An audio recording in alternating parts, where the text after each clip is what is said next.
Dr. Watson, would you kindly close the door behind you so that we can limit the price of your carelessness to merely hours of work rather than days? My apologies, Mr. Holmes. I found myself rather taken aback. I saw tidier houses in war-torn Afghanistan. Are those my surgical needles? I ran out of tacks and the matter required immediate attention. Was that my supper? Plainly not, for I was the one who ate it. I set it aside for this evening. And for that I am grateful. Is that my bed? Watson, since you've proven yourself a master of observation, might I ask you to apply your skills to a more pertinent question? Namely, the whereabouts of today's newspapers. They are the key to everything. The newsboy is usually reliable. Medically speaking, I often find that the key to everything is good sleep. In a bed. Your papers are here, on the table. Let us see what the postman brought today.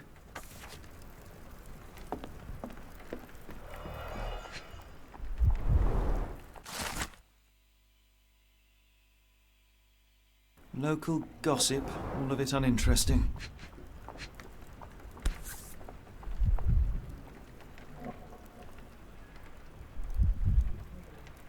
Your order from Barnes' bookshop has arrived, Doctor. Barnes insists on delivering the books to our door, even though we could easily walk to his shop. That's good service. Another letter from Werner. I never reply, but they keep coming.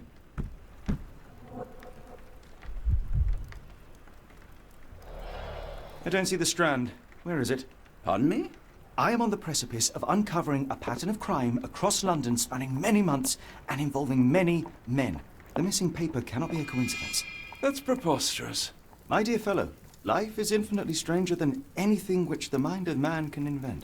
Well, life used your newspaper to wipe its posterior, so after that unpleasant discovery this morning, I disposed of it. But in lieu of the Strand, perhaps I can deliver you something equally tantalizing.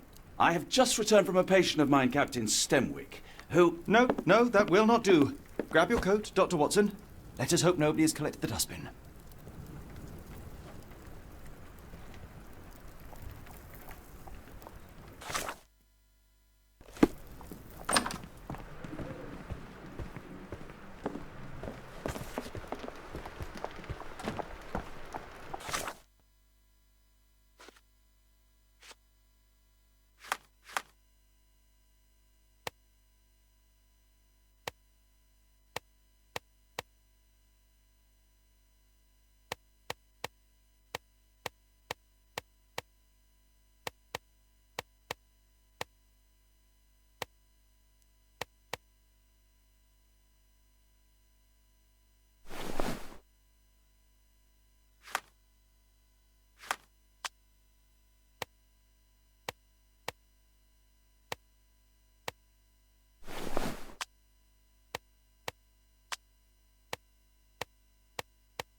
A cactus spine. If it gets in your skin, it's awfully tricky to remove, and when laced with poison, the perfect assassination tool. You were mistaken, Dr. Watson. The paper was indeed dirtied, but not how you implied. It's potting soil. See, Watson? The conspiracy is real. Someone tried to poison me. Poison? You? That's madness. Get the Strand! Get your copy of the Strand here! Sorry, Mr. Holmes. I just sold my last paper. Blast. Then why are you still here? Boss pays by the hour. No sense in returning early. You're a bright child. I presume you see everything that goes on around here? Nothing gets past me, mister. Then tell me, did you notice anyone suspicious at my door this morning? Like the man with your newspaper? Precisely. What do you know? I know the value of a shilling. Dr. Watson, Sure, now I can take the day off. did you see what he was up to? Nah, not really. I saw him approaching your house, but I had a customer. Then there's a loud bang. I ducked down. Not because I was scared, because I wasn't. I had to protect the merchandise, and all I could see was him kneeling at your door. Which way did he go? Not sure. I was distracted by customers. Sorry. Can you describe the man you saw? He was carrying a lot of books. Up to his chin they were. Never heard of a well-read assassin. Looks can deceive. Hence the appeal of disguises. All right. You earned your shilling. That'll be all. Thanks, Mr. Holmes. Maybe I could be your eyes and ears, if you have more shillings.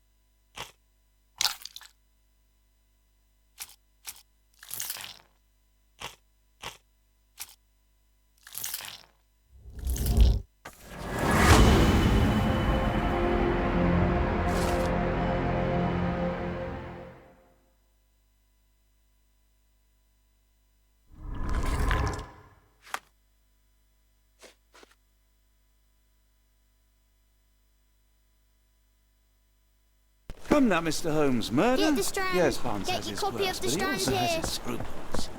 Not every pawn knows it's part of a game.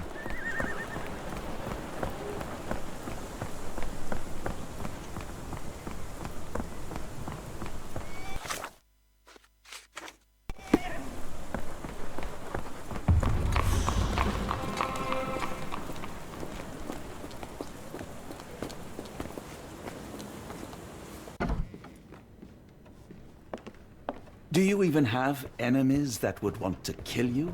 Okay, perhaps from Cordona.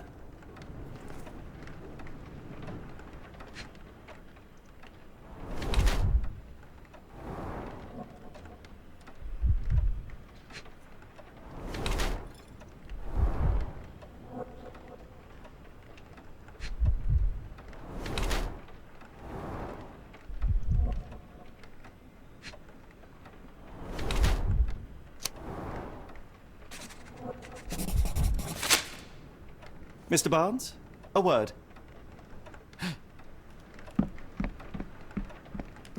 Ah, for goodness sake.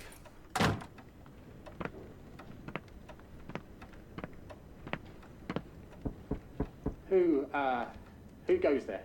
Sherlock Holmes, now will you please? Mr. Holmes. Golly, I did not see you come in. Would you care to answer some questions for me? Well, I wish I could, but I am deep in the weeds with work. How about we reschedule in a month or two? Come now, Mr. Barnes. It will only take a moment. Really deep in the weeds with important things. Well, help yourself to any book, just take it and pay later. I trust you, Mr. Holmes. Barnes doesn't seem like himself. Why is he acting this way? You're asking the right questions, Doctor. Let's find a way to coax him out. The ladder is broken, recently, judging by the freshness of the wood.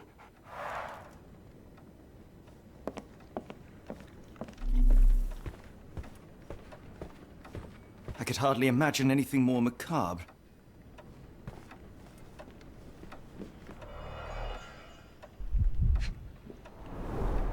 Basics of cryptoanalysis, cryptography in Egypt.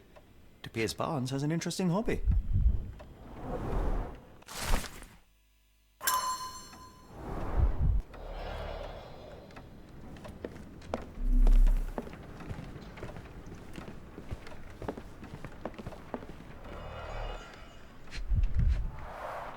The finest view London has to offer.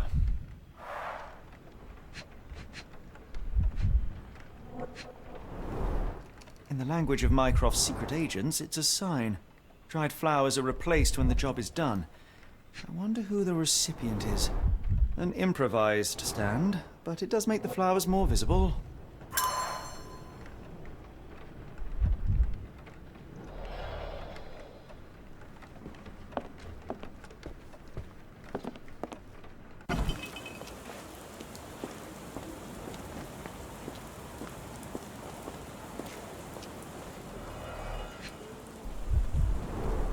Encouraging people to stop and smell the roses? Our national emblem. God save the Queen. It must take patience and care to produce a bloom so beautiful. I imagine so. I merely sell them. A familiar spine? Is this what I found in my dustbin? The pot is damaged. The blow was severe, but softened by something.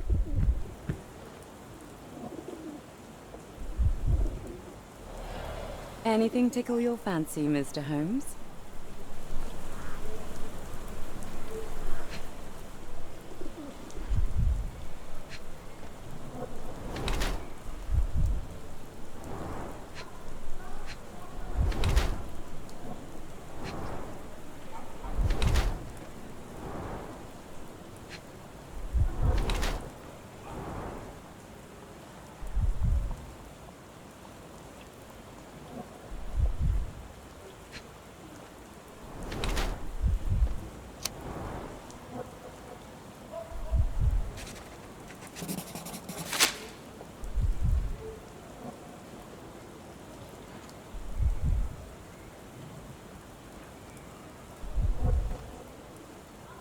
My condolences, Mrs. Fleming. Mr. Holmes? Your husband's death. You're clearly still in mourning. Oh, no. I loved him more than anything, of course, but that was some time ago now. Life goes on. A lesson we all learn, one way or another.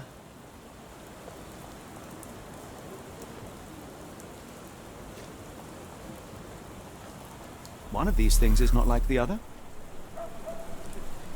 Come again? The cactus. Those fearsome spines can prove a dole to remove, and the sap is often toxic. And a rose thorn can give you tetanus, but we still grow them. The cactus seems comparatively harmless, though you have me thinking it must be valuable. I was under the impression that you knew its price already. Your guess is as good as mine. The first time I saw this cactus was when I came back from my break.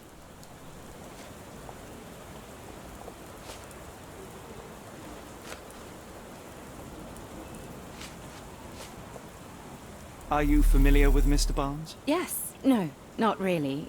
Well, in a way. What on earth does that mean? I know who he is, of course, but we haven't shared much more than a look. A look? Yes. Each morning I go for a walk in the park with my dog, and most days I spot Mr. Barnes there with his new puppy, so we see each other. Actually, we once met briefly while our dogs played. He was quiet and seemed unsteady as he approached, but since then, we've never spoken. I often see him staring through the shop window. Sometimes I wonder what he thinks about that would etch such longing onto his face.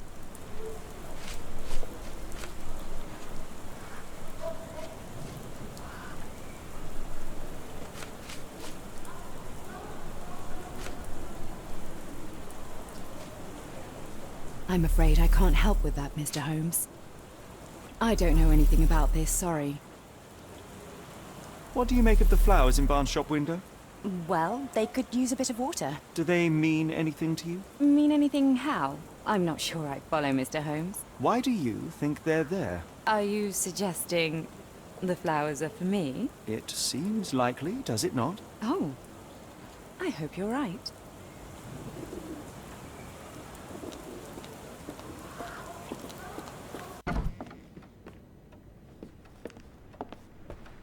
Barnes has always been a little odd, but this is uncharacteristic even for him.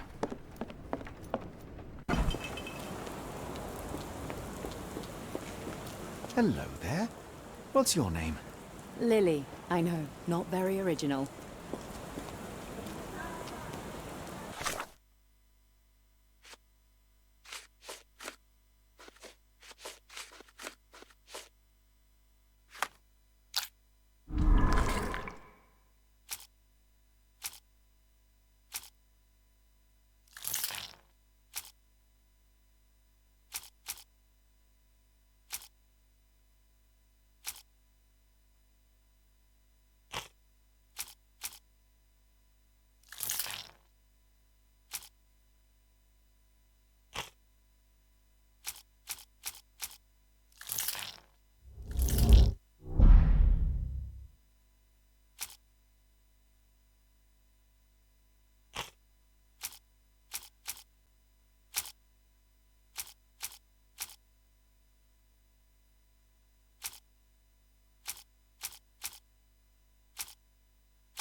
I think perhaps I have been chasing shadows. Do not despair, Mr. Holmes. Even the Weather best is of us dreary, make isn't it? mistakes. To be fair, my We better tell father's Mr. pretty Barnes good. what we've learned. I should have worn something warmer.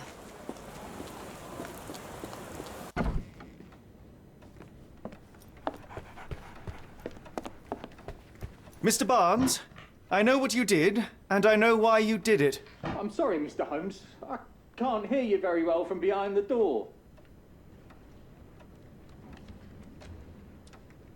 I couldn't read this morning's edition of The Strand because it was covered in soil and spines. I know you dropped a cactus on it and then fled.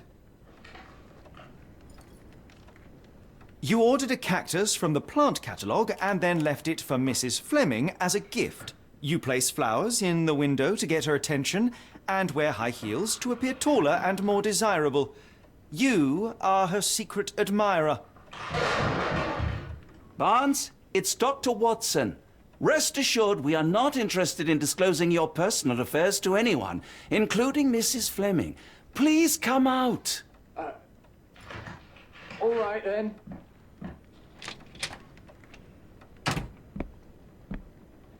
So, you know what happened then? I was on my way back from the post office, having picked up the cactus and some books. It was quite an awkward package, heavy too, and when I got to your door, I dropped the cactus and your paper.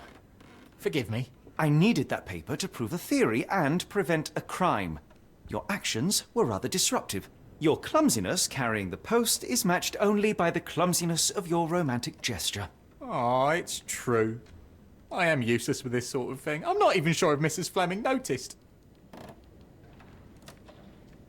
As in most things in life, truth is the answer. Cease with the obtruse signals and anonymous gifts, and simply talk to the woman. What is the worst that can happen? She rejects you, and you are freed from this endless purgatory. That... Yes, you are correct, of course. I do have a slight tendency to overthink things. Thank you. So at last, we return to the matter of the paper. I'm investigating a string of burglaries. Did you perhaps read of any before the edition was spoiled?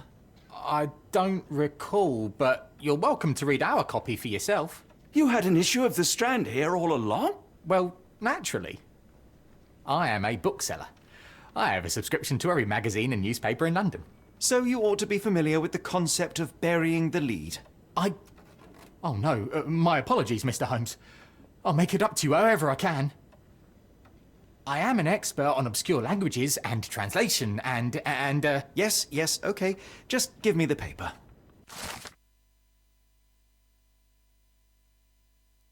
Come, Dr. Watson. Let us put this matter behind us. Farewell, Mr. Barnes. I hope to hear good news about you and Mrs. Fleming.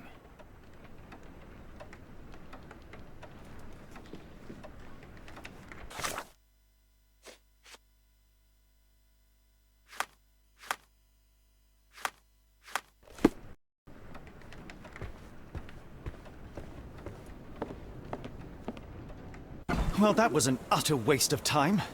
An assassination did seem rather unlikely. There was supposed to be another burglary. I was certain of it. Something you wish to say, Doctor? No? Well, only that you have a remarkable faculty for deduction and pattern recognition. And that perhaps, if ill-applied... I see things that are not there. Yes. It is London. There will always be burglaries. Doesn't have to mean anything. So it seems. Forgive me. Without something to occupy my mind, I turn into an entirely different animal. Which brings us back to my news from earlier. I think I have a case for you, a real one. Truly? Indeed. Though perhaps not as thrilling as your stories from Cordona. A patient of mine, Captain Stenwick, told me that his servant disappeared. I said I knew just the man to help. What do you say? Oh, Watson. Yes, I know it's not the most tantalizing mystery, nor the story to launch my writing career. But... It's brilliant. Let's go. Oh, good. Well, his house is nearby. Come.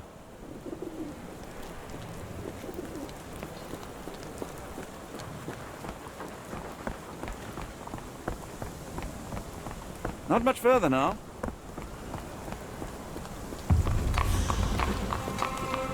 Is this lousy attitude of yours because of my altercation with Inspector Lockhart? Did he put you up to this? Sir, the Inspector has nothing to do with it. I'm telling you the same thing I tell anyone seeking a missing person. Good day, gentlemen. Forgive the intrusion. Captain Stenwick, this is my colleague Sherlock Holmes, the consulting detective I told you about. At last, a professional. This useless officer refuses to do anything about Kimmy here, my missing servant. What was your name again? I shall be certain to inform your superiors. Sergeant Ruffles, and it's my superiors who made this decision, sir. Why has the police department decided not to help? We investigate murders, thefts, fraud, arson, real crimes. A servant walking away from his master is not our highest priority. That said, if we find Kimahia breaking the law, we'll be sure to notify Captain Stenwick. Have there been other disappearances lately? Of course, here and there. But when life is tough and opportunity comes knocking, you can't blame those who answer. Now, I must be off. Best of luck in your search. You heard that, didn't you? The way that man spoke to me. I shall need your written testimony, then we can lodge a complaint. Captain, perhaps Mr. Holmes' time is better spent learning about your servant, so that he may begin his investigation. Ah, yes. Quite right. Fire away. Tell me about Kimahia. He's foreign. A Maori. All the way from New Zealand. Biggest man you've ever seen, and as strong as two.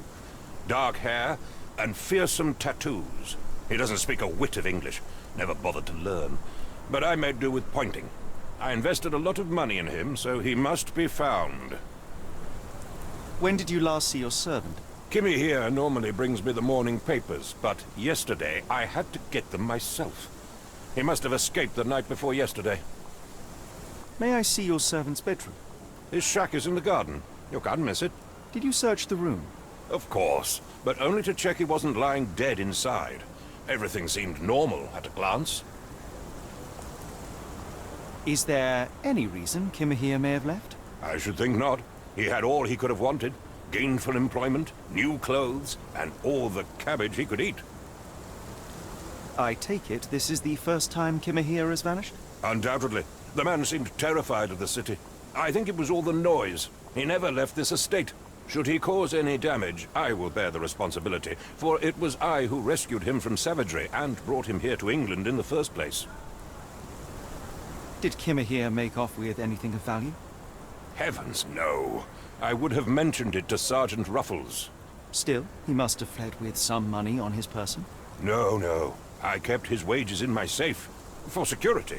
All right, Captain. I think I have enough to get started. We shall first take a look around the mansion. Go ahead. I'll be here, mentally drafting my complaint.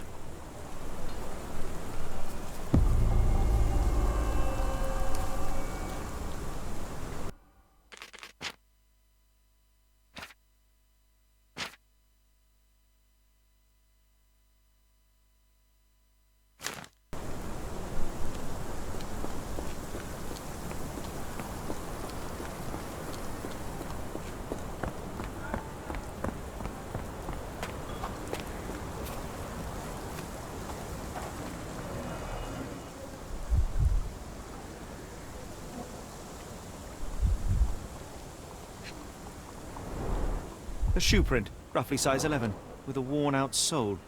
These are a workman's boots. Chewing tobacco.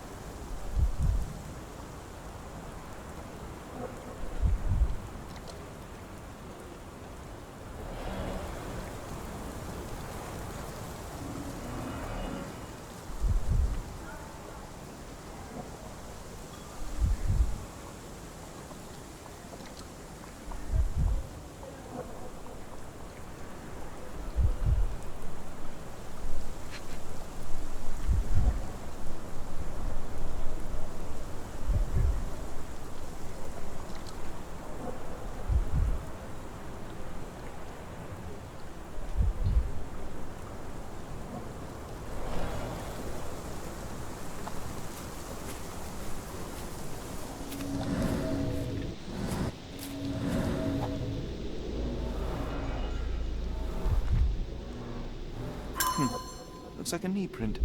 Someone knelt here. The amount of chewing tobacco suggests they were waiting a while. Amazing, Mr. Holmes. To read the ground like an open book.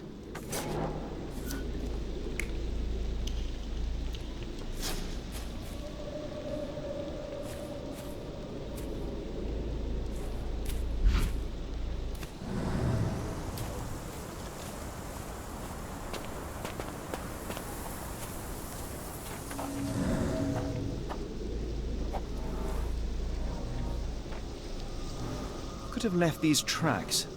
They seem fresh.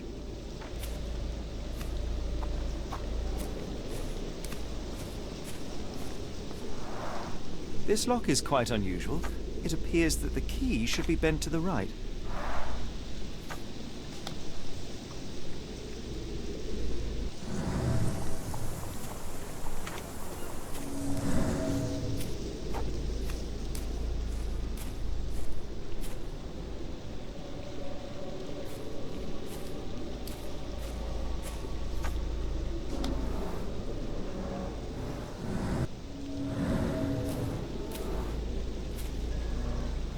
Someone moved a cart to this spot and then took it elsewhere. Can't see it anywhere in the garden.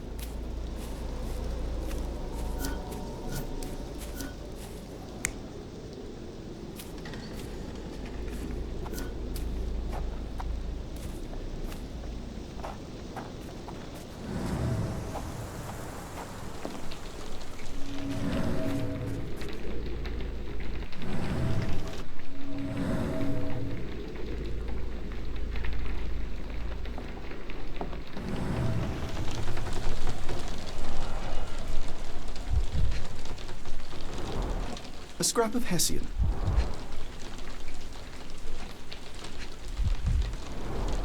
These were sturdy boxes. It would have required a serious blow to break them.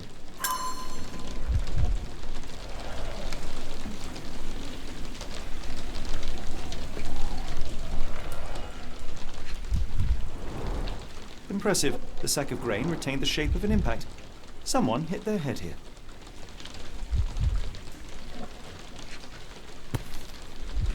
A small Navy spyglass.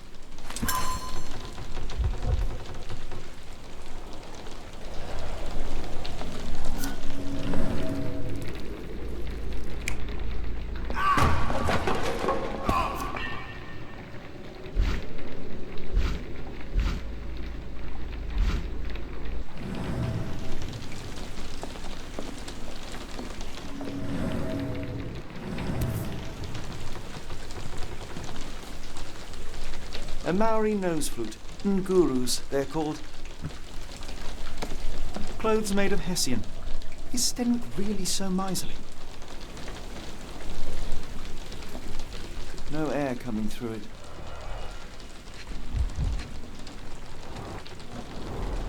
Button chops. The remains of a meal.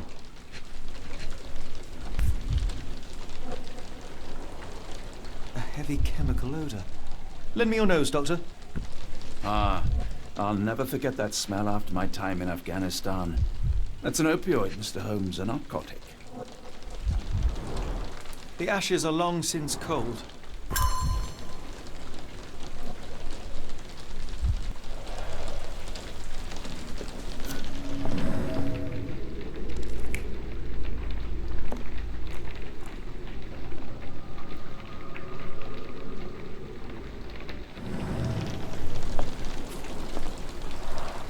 Is this a Tanifar, a Maori water spirit, or something else? Either way, it's giving me chills.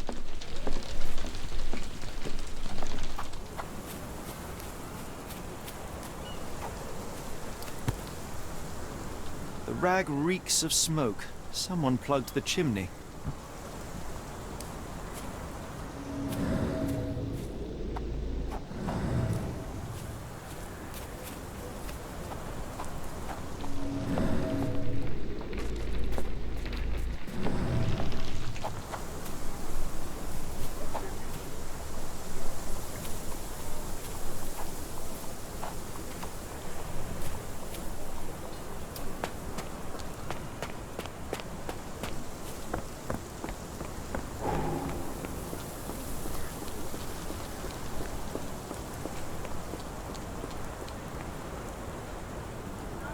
I will not be long, Captain.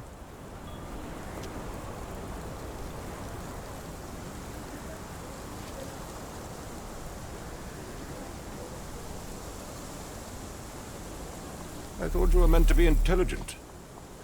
Where on earth are you going with this? The door to your garden has an interesting lock. Yes, I have uncommon locks on every door of my mansion. It makes them harder to pick. Kimmy here and I both had a set of keys. I'll need to borrow them. No, you'll need to do what I tell you to do. Examine the garden. Has Kimmy here ever indulged in tobacco? No, the man doesn't even drink. Are you certain? I found chewing tobacco in the garden. I controlled Kimmy here's expenses since he struggled with the currency. I would have known if he used tobacco.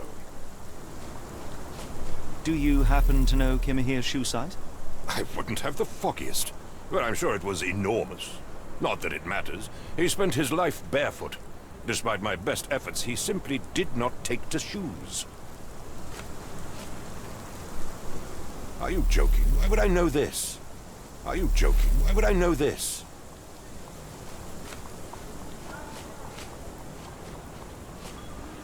Are you joking? Why would I know this?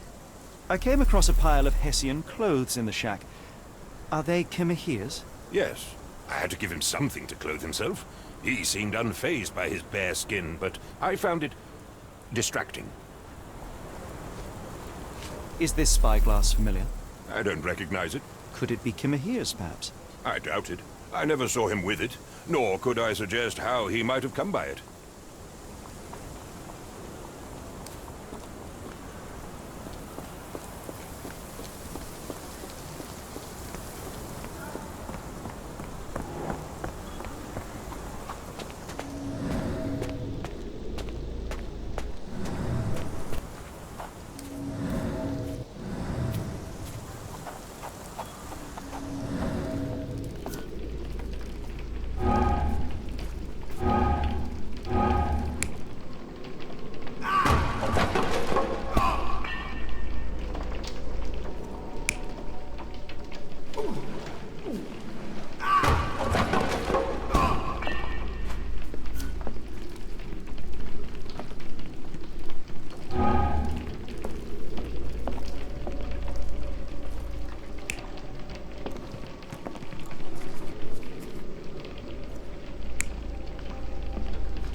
Surveilling from afar, the intruder waited for a window of opportunity.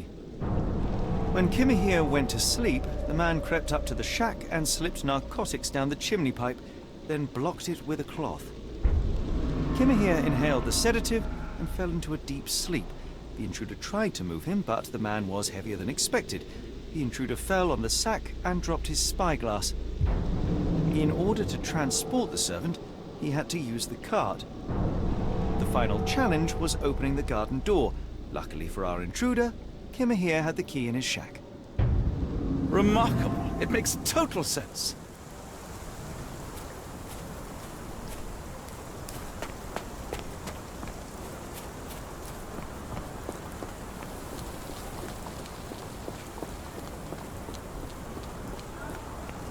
You'd best have found something by now, gentlemen. I found the residue of narcotics in Kimmy here's brazier. There are several explanations, perhaps your servant's recreational interest, or an attempt at poisoning. Cut to the chase, Mr. Holmes. I fear that someone may have spied upon Kimmy here. Likely the owner of the spyglass I found earlier. It appears they were watching for some time, as there was an impressive amount of chewing tobacco on the ground. And your point? You said that you checked the shack earlier.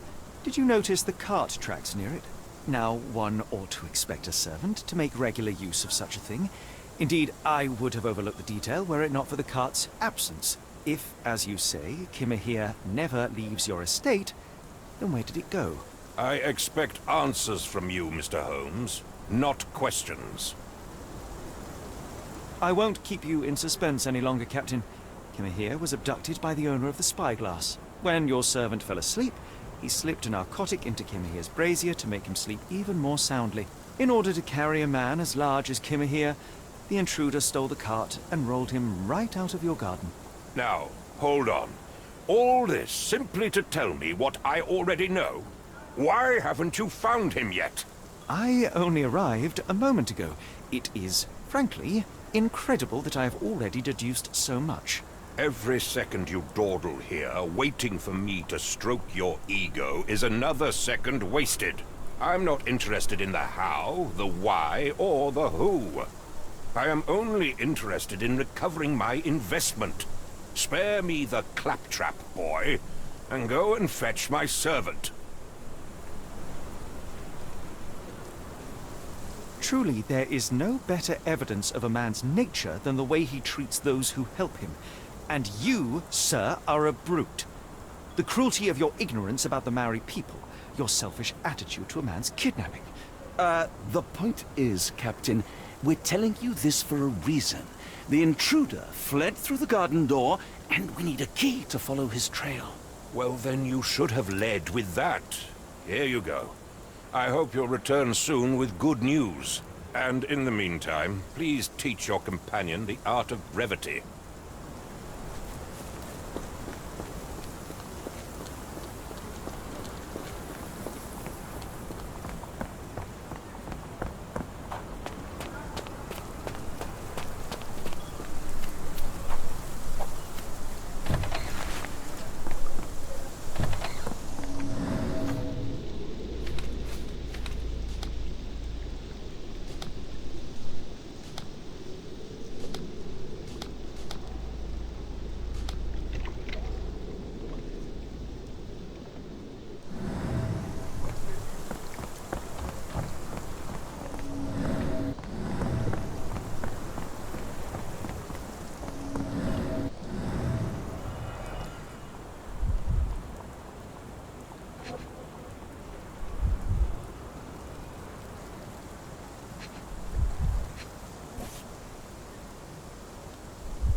Roy Soulsby. Could that be the name of our man? A strange substance. I have my suspicions based on the color and consistency, but would you care to hazard a guess, Doctor? Well, it's odorless, but from the way it absorbs water, I'd say saltpeter. Then we're in agreement. Well done.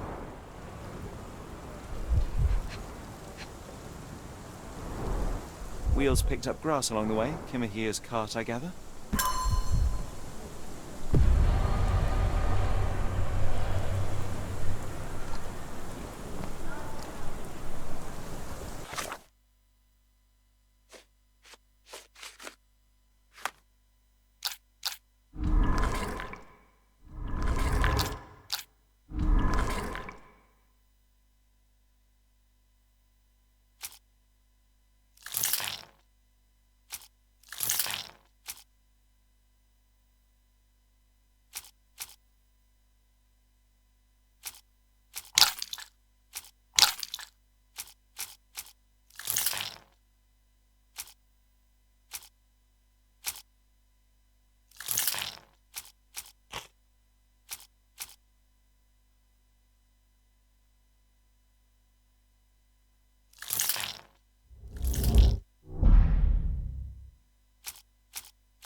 The Strand proved not so useless after all. The saltpeter accident. Doctor, do you recall? The Port of London, of course. The footwear, the spyglass. Indeed. We shall need to take a cab there.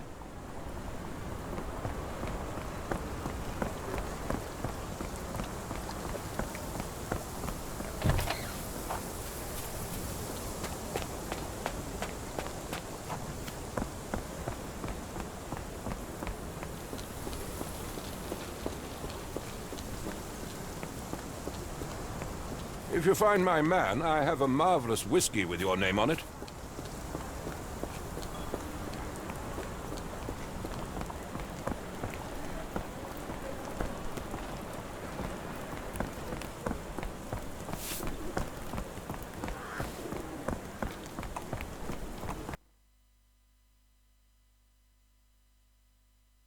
Where to, Gav? The Port of London, please. I will show you where to stop.